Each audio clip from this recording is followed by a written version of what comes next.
On revient aujourd'hui à Boulevard 102.1 sur cette histoire. On en a parlé un petit peu avec Lise Ravary. Donc, le Conseil du statut de la femme. Je vous rappelle qu'on donne plus de 3 millions de dollars par année pour cet organisme. Il y a plus d'une trentaine d'employés. Il y a des bureaux un petit peu partout au Québec. Et cet organisme, le Conseil du statut de la femme, est là pour conseiller le gouvernement en termes d'égalité hommes-femmes et de défense des droits des femmes. Et en fin de semaine, la présidente du CSF, du Conseil du statut de la femme, Louise Cordeau, qui est en poste depuis ce printemps, a donné une entrevue au Journal de Québec dans laquelle elle disait, il est peut-être temps de changer le nom, que ça s'appelle plus le Conseil du statut de la femme pour refléter la nouvelle réalité. Et elle a dit aussi que, finalement, l'égalité, on l'a presque atteinte dans les faits. Pas dans les droits, pas dans les faits. Au Québec, et ça a soulevé beaucoup de réactions chez les féministes. Alors, je voulais pas avoir une entrevue avec des groupes des professeurs de l'UQAM là qui crient qui grimpent dans les rideaux à la moindre affaire. Je voulais avoir un interlocuteur plus parlable et j'ai choisi donc Michèle Sirois, qui est présidente de Pour les droits des femmes du Québec, PDF Québec. Même les gens de PDF sont pas très contentes de la sortie de Madame Cordeau. Madame Sirois est en ligne. Bonjour, Madame Sirois. Bonjour, Madame Durocher. J'ai rien contre les professeurs de l'UQAM, mais quand je lis ce que quelqu'un comme Martine Delvaux écrit dans le journal, puis qu'elle dit que elle a un problème avec l'utilisation du mot femme parce que ça tient pas compte de la réalité des gens qui sont pas nés dans un corps de femme, je trouve qu'on est un petit peu dans la dérive et le dérapage. Alors c'est pour ça que je préfère vous parler à vous. Pourquoi voulez-vous que le Conseil du statut de la femme continue à s'appeler Conseil du statut de la femme? Pourquoi ça pourrait pas, par exemple, être le Conseil de l'égalité homme-femme?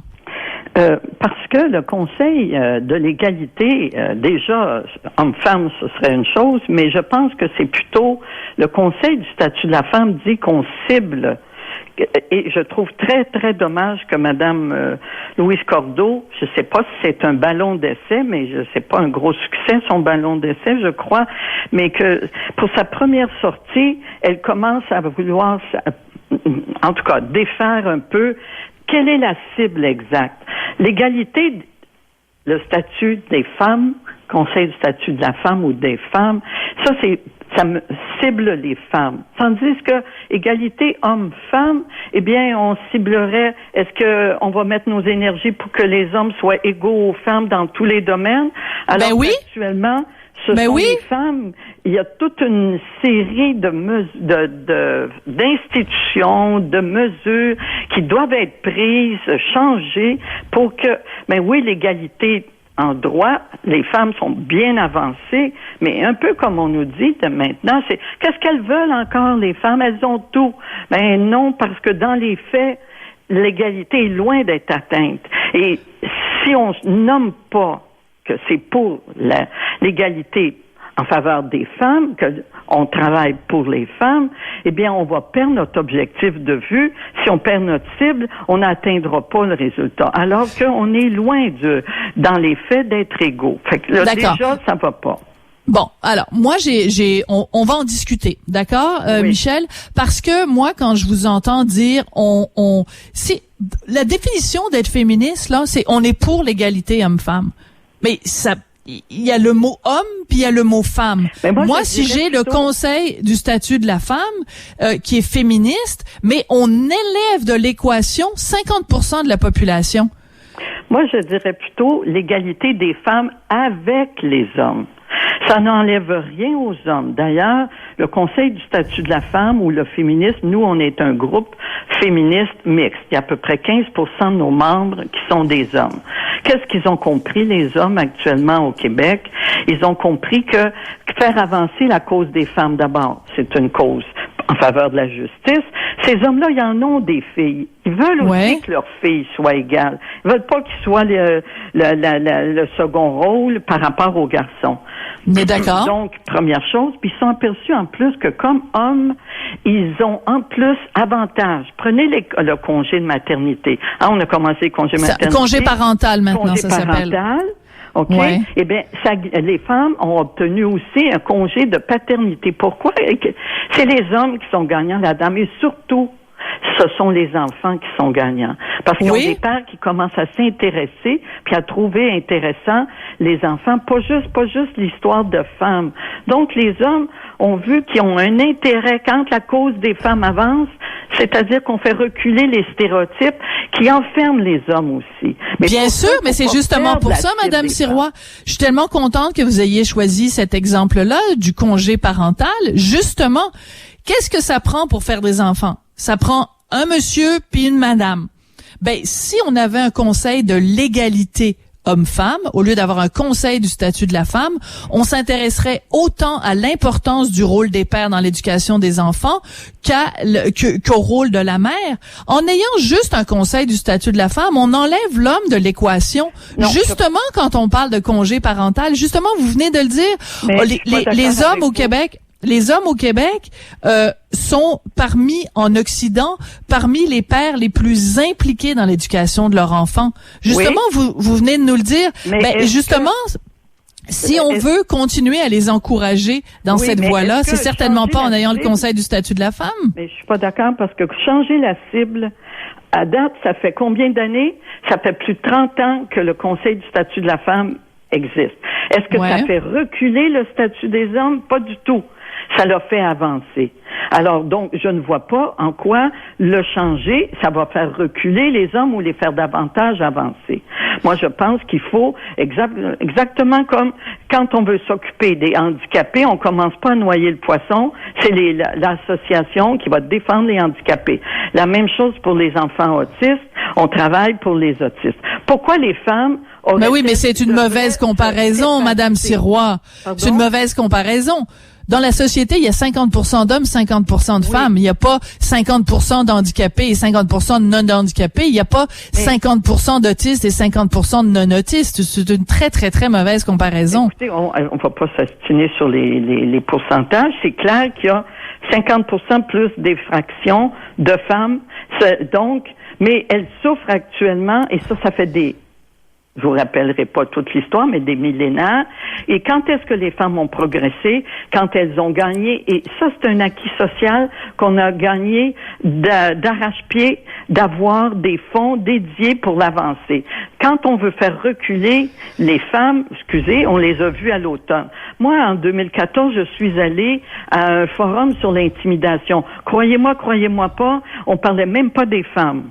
Si PDF Québec n'avait pas été là pour dire, écoutez, l'intimidation contre les femmes, le harcèlement, ça existe, on n'en parlait pas.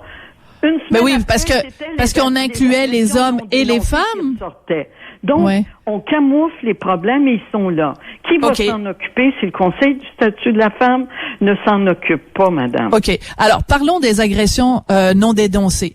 Je suis très contente qu'on parle de ça parce que dans ce cas-là, on rappelle que c'était tout un mouvement qui a commencé sur Internet où les gens utilisaient justement ce mot-clic pour raconter une fois où ils avaient été agressés et ils ne l'avaient pas dénoncé. C'est un mouvement qui a été très libérateur. Oui.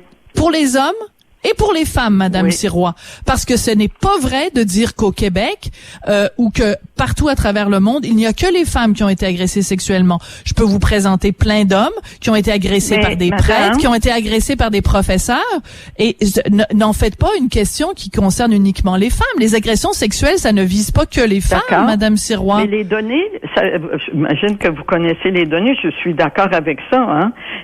Toute la question des agressions contre les petits garçons aussi dans les pensionnats, là. Ben, qui s'en occupe des petits garçons, Madame Sirois? Madame, je suis tout à fait pour qu'on s'en occupe.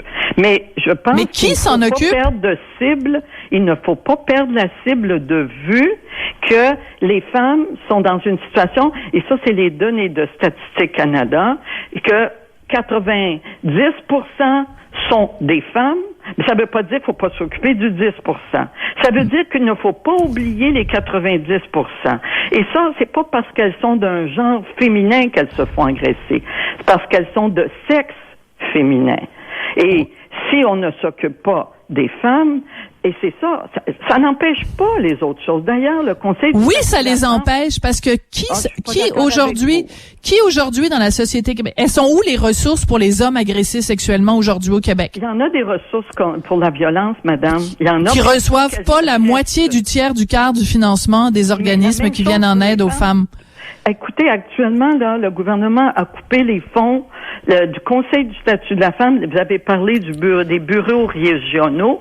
Je veux vous mettre au parfum que ces bureaux régionaux ont été coupés et que dans les régions, les besoins spécifiques des femmes ne sont pas là.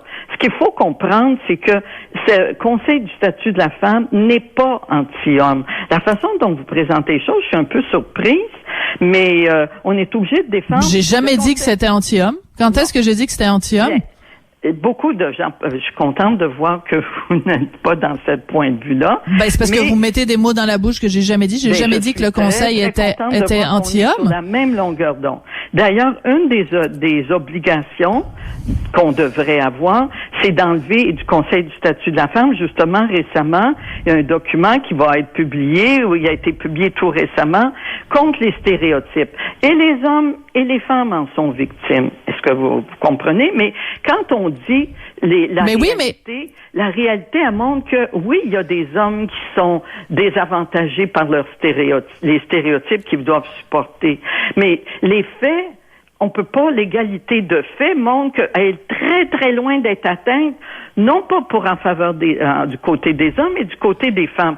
Ça veut pas dire qu'il faut pas s'occuper des hommes. Quand on a un Conseil du statut de la femme, c'est-à-dire qu'on cible la cause des femmes. Et ça, je peux juste voudrais rappeler aux auditeurs que depuis les années 70, on répète et on martèle que trois valeurs essentielles, fondatrices du Québec moderne, la primauté du français, la séparation de la religion et de l'État, et troisièmement, l'égalité des femmes avec les hommes. Et ça, là, c'est des valeurs fondatrices pour lesquelles non seulement des femmes se sont battues, mais des hommes se sont battus. Parce que le machisme, heureusement, au Québec, il recule.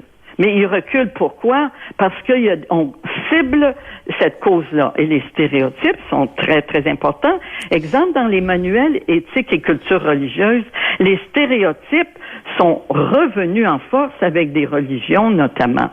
Alors tout à fait. On dit, et d'ailleurs, Lucien Bouchard avait mentionné que le Conseil du statut de la femme, c'était en quelque sorte un chien de garde pour voir à ce que cet objectif, cette valeur fondamentale au Québec, l'égalité des femmes avec les hommes, puisse être défendue. Mais pourquoi? Qui le défend, qui va le défendre? Non! En France, là, il y a un haut secrétariat à l'égalité homme-femme. Et c'est exactement ce qu'il fait.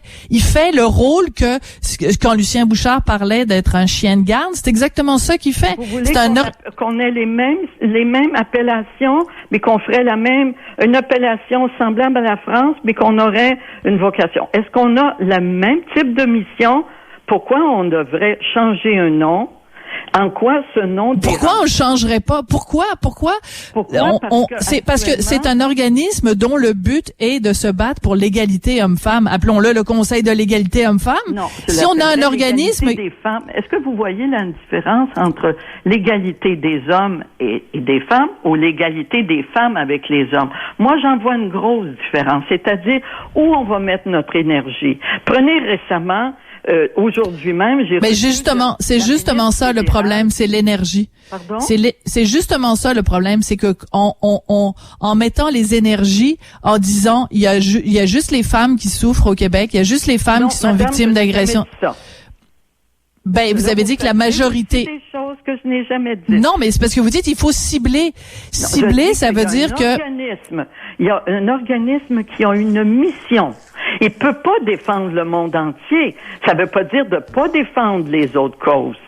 Moi, si j'étais un homme au Québec, là, je sentirais que la société se fout du fait qu'il y ait 3 fois plus d'hommes qui se suicident. Elle se fout du fait qu'il y ait un plus haut taux de décrochage scolaire chez les gars. Elle se fout qu'il y ait des hommes qui ont été agressés sexuellement par des entraîneurs. Elle se fout qu'il y ait des hommes qui ont été agressés sexuellement par des prêtres. Moi, le message que je recevrais, là, si j'étais un homme au Québec, ce serait ça. Moi, madame, je reçois un autre message de ce que vous venez de dire. Vous venez de dire que le féminisme se fout des organismes qui défendent les femmes, vont se foutre des hommes. Je pense que c'est là qu'est le problème. Oui, il y a un féministe qui dérange actuellement, un féministe qui dit que la mission du Conseil du statut de la femme, c'est de défendre les droits des femmes. Pas juste les droits. Avoir mis le mot statut de la femme, ça veut pas dire juste les droits. Qui défend les droits des hommes, Madame Sirois? Excusez-moi. Qui défend les droits des petits garçons agressés? Qui défend les droits des hommes? Je pense qu'il y a des organismes qui doivent être mis en place. Je n'ai aucun problème avec ça. Mais quand on dit le statut de la femme, ça veut dire aussi parler de la dignité des femmes. La dignité des femmes, actuellement, les publicités sexistes. Il y a tout un débat que vous avez... Ben, les publicités sexistes. Les publicités sexistes au Québec, c'est des publicités sexistes envers les hommes. Les hommes sont présentés comme des crétins, des lavettes, des tatas. Avec ça, madame. Et les féministes ne sont pas d'accord avec des stéréotypes qui avantagent les hommes ou qui désavantagent les femmes. Mais pourquoi, quand on parle de sexisme en publicité, on entend juste parler des publicités sexistes envers les femmes? Qui va sur la place publique? Les autres publicités, madame. Oui, toute publicité sexiste est à condamner pour les féministes comme moi. OK? Alors donc, ce n'est pas les femmes, puis le restant est pas bon. Pas du tout. Tout ce qu'on essaie de dire, c'est que chaque groupe a une mission et que cette mission ne doit pas être trahie. Ça ne veut pas dire de ne pas s'occuper des autres causes. Alors, je pense que la trahison, c'est si on oublie que la mission et que les femmes, la réalité, si l'égalité dans les faits des femmes, on en est loin du compte. Et là-dessus, je tiens à vous mentionner que on va justement, PDF Québec pour les droits des femmes du Québec, le 18 octobre, nous lançons un livre qui s'appelle Pour les droits des femmes. C'est publié chez Boréal. On fait le lancement chez Olivieri à 18h le 18 octobre. Mais achetez le livre. Moi, je recommande d'acheter ce livre pour voir combien l'État actuellement des droits des femmes, les droits des femmes sont menacés, sont en recul. Et dans ce livre, s'il y en a qui doutent encore, achetez le livre et vous allez voir, ce sont les faits, ce sont les statistiques, ce sont les éléments. On peut toujours regarder ce qui marche pas ailleurs, mais chaque organisme a sa mission. Les syndicats ont leur mission. Les groupes, des groupes d'hommes qui défendent les groupes de la paternité pour les hommes. C'est excellent que les hommes prennent leur place dans la famille. C'est des choses sur lesquelles on peut travailler en collaboration. Pourquoi voir les choses comme si on donne à Pierre, on déshabille Paul? Moi, ça, je suis pas d'accord. C'est pour ça. Le conseil de Pierre et Paul. On déshabille Paul. Moi, je pense qu'on n'est plus en tout cas, j'espère, qu'on est dans un féminisme qui n'est plus dans la guerre des sexes. On est et notre organisme, justement, lui, travaille avec des hommes pour les droits des femmes. Parce qu'ils savent que les droits des hommes vont être gagnants là-dedans. Mais ça veut pas dire à l'encontre des hommes. Mais alors, à ce moment-là, pas du tout. Ben, moi, je pense que si c'était le Conseil de l'égalité homme-femme et qu'il y avait autant d'hommes que de femmes qui travaillaient et qui en étaient membres, et à la rigueur, pourquoi pas une double direction, un homme et une femme à la direction du Conseil pour l'égalité homme-femme, qu'on arriverait justement à ce dialogue qui est absolument essentiel, à cette collaboration qui est absolument essentielle, parce que quand on parle, par exemple, de parentalité, ben, c'est sûr que des fois, c'est deux papas, deux mamans, mais il reste que on peut pas parler, par exemple, de congé parental en disant, comme Pascal Navarro l'écrivait dans la presse hier, il faudrait obliger les hommes à prendre un congé parental. Je veux dire, je vois pas où est le dialogue puis où est la collaboration si on veut forcer les hommes à prendre des congés parentaux. Moi, je pense qu'un conseil de l'égalité... C'est pour ça que il faut travailler sur les stéréotypes, il faut travailler sur les mentalités. Mais les stéréotypes, il y en a beaucoup qui concernent les gars, puis ça a pas l'air de concerner grand monde. Il y a pas grand monde qui s'inquiète de ça, mais quand il y a une publicité sexiste, des stéréotypes qui concernent les hommes, s'il y avait un conseil de l'égalité homme-femme, on s'intéresserait, on dénoncerait avec la même vigueur. Madame, Madame Durocher, je pense que vous devriez vraiment consulter aussi le dernier document du Conseil du statut de la femme, parce que c'est comme les deux revers d'une médaille. Si quelqu'un est perdant dans un stéréotype, l'autre sexe aussi va être perdant. La seule question, c'est est-ce qu'on va garder des organismes qui vont défendre les femmes, ou si on va faire comme on a fait longtemps, on a dit la cause des femmes. Ah, ben, il y en a d'autres causes plus importantes. Eh bien, non, c'est pas ça qu'on dit. On dit pas qu'il y a d'autres causes plus importantes. Pour les droits des femmes du Québec, hein? Eh bien, on défend les droits des femmes du Québec. Pas parce qu'il n'y a pas d'autres causes importantes. Parce que ces droits-là, c'est les premiers qui sautent. Comme on parle la question du canari dans la mine, c'est-à-dire quand on voulait savoir si c'était pour avoir un problème dans la mine, on mettait un canari, puis c'est lui. Quand il tombait, là, on disait, oh, puis il y a un problème. Ben, je pense que les droits des femmes, c'est exactement la question du canari dans la mine, c'est-à-dire que quand il y a un problème, ce sont les femmes qui sont les premières à atteindre.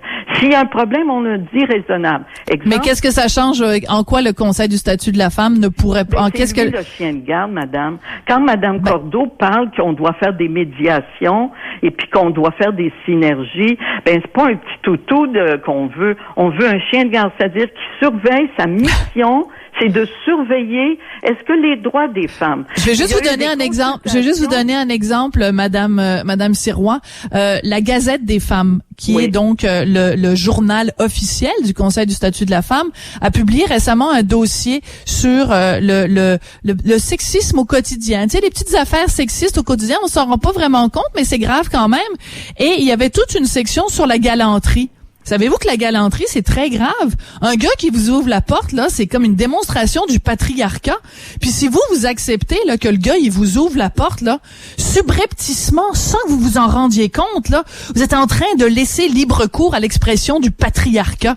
Je lisais ça, je me disais, coudonc, je suis-tu en 1972 ou je suis en 2017? Quand c'est rendu que le Conseil du statut de la femme, leur gros combat, c'est de pointer du doigt les gars en disant, si vous nous ouvrez la porte, vous êtes un représentant du patriarcat. Je me dis, voyons, le ridicule ne tue pas, là. Madame Durocher, vous avez pris un tout petit exemple de personne. Est-ce que vous croyez que l'ouverture des portes par les hommes, oui ou non, croyez-vous que ça devrait devenir un élément central de la mission?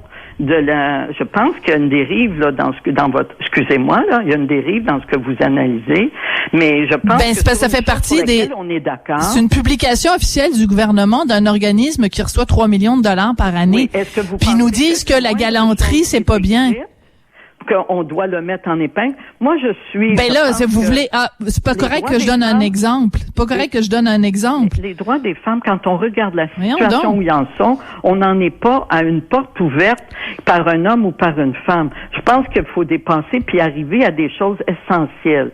C'est pour ça que sont où les choses essentielles? Les agressions sexuelles, madame, sont très, très importantes. Oui, il y en a contre des hommes. En minorité, petite minorité, ça veut pas dire qu'il faut pas s'en occuper. Ça veut dire j'espère parce que la gauche passe son temps à défendre toutes sortes de minorités, mais quand la minorité c'est des hommes agressés sexuellement, tout d'un coup c'est une minorité mais madame, là vous parlez à interroger la gauche là-dessus là. Moi je suis une femme de gauche, je suis une anthropologue. Ce que je sais, c'est que la division des femmes avec les hommes, c'est une division fondamentale et que partout, de tout temps et de toute époque et de toute culture, les femmes ils ont une oppression chez les femmes. Il n'y a jamais eu de domination des femmes sur les hommes, mais vraiment nulle part, aucune société, madame. Non, alors, nous, on s'éloigne complètement du sujet. Des femmes parce que si les femmes les défendent pas, est-ce qu'on va compter sur les gens qui vont changer la mission de défendre les droits des femmes? Moi, je trouve. Moi, je pense qu'on vit. Opinion, mais moi, je ne suis pas d'accord. Et les femmes Moi, je pense qu'au Québec, on vit dans une société. Les droits des femmes. Au Québec, on vit dans une société où il y a 50% de la population sont des hommes et les hommes québécois sont peut-être parmi sur la planète ceux qui défendent le plus les droits des femmes. Et je pense que si on avait un conseil qui reflétait ça, ça reflèterait l'état actuel de la société québécoise. Mais Madame Sirois, on va se quitter là-dessus. On va se quitter. Oui, je sais, vous l'avez déjà dit. On n'aurait pas eu ça avant s'il n'y avait pas eu justement tout ce progrès qui a été oui, fait. On va devoir se quitter, Madame Sirois. On va devoir se quitter parce qu'on a déjà beaucoup débordé. Merci beaucoup. Merci. Merci Bonjour. beaucoup. Michèle Sirois, qui est présidente de l'Association féministe pour les droits des femmes du Québec, qui considère que il ne faut pas changer le nom du Conseil du statut de la femme. Moi, vous l'aurez compris, je continue à dire que si on avait un conseil qui s'appelait Conseil de l'égalité homme-femme, ça reflèterait la réalité des hommes québécois qui sont tout à fait derrière les femmes, qui appuient le combat féministe, qui appuient le combat pour l'égalité. Ce serait une façon de le reconnaître et de faire avancer la cause à deux, pas tout seul, chacun dans notre cas.